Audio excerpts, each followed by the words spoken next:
একবার চলো সর্ষে খেতে হলুদ মেখে আসি, বাতাস ঢেউয়ে মন খেয়ালে শীতের দেশে ভাসি। সুপ্রভাত সবাইকে। আজকে ছোট্ট সরিষা ফুল দেখিয়ে শুরু করলাম আমাদের আজকের ভিডিওটি। আজকে সকাল সকাল মা আমাদের ছোট্ট বারান্দায় গিয়ে ছোট্ট যে বাগান আছে সেখান থেকে কিছু পুঁইশাক এবং কুমড়ো পাতা তুলে নিল। এরপরেই মা এই কুমড়ো পাতা এবং পুঁই শাককে কুটে রেডি করছে আজকের রান্নার জন্য। আজকে মা রান্না করবে শুটকি দিয়ে এই পাতাগুলো। তার জন্য যা যা উপকরণ তা এখানে দেখানো হচ্ছে। প্রথমেই তেল নিয়ে নিল। তেল নিয়ে এরপর এখানে পেঁয়াজ রসুন দিয়ে ভালোভাবে ভেজে নেওয়া হচ্ছে বাদামি করে।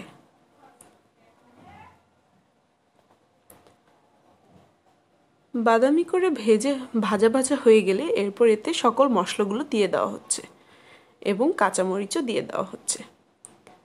একটু পানি দেওয়া হচ্ছে যাতে পুড়ে না যায়।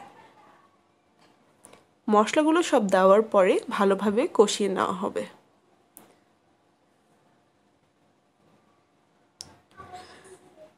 কিছুক্ষণ কষানো হয়ে গেলে এতে ধুয়ে রাখা শুটকিগুলো দিয়ে দেওয়া হচ্ছে।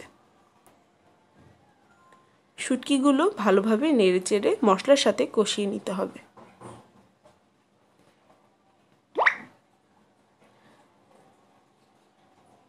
আস্তে আস্তে কষানো হয়ে গেলে তাতে সবগুলো ধুয়ে রাখা পাতা এবং কিছু আলুর কুচি দিয়ে দেওয়া হচ্ছে।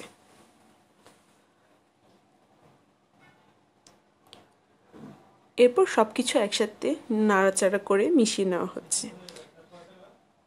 মেশানো হয়ে গেলে পাতাগুলো ঢাকনা দিয়ে ঢেকে দেওয়া হবে।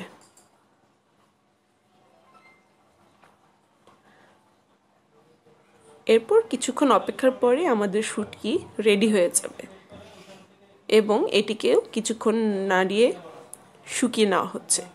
এরপর একটি সুন্দর বাটিতে পরিবেশন করা হচ্ছে।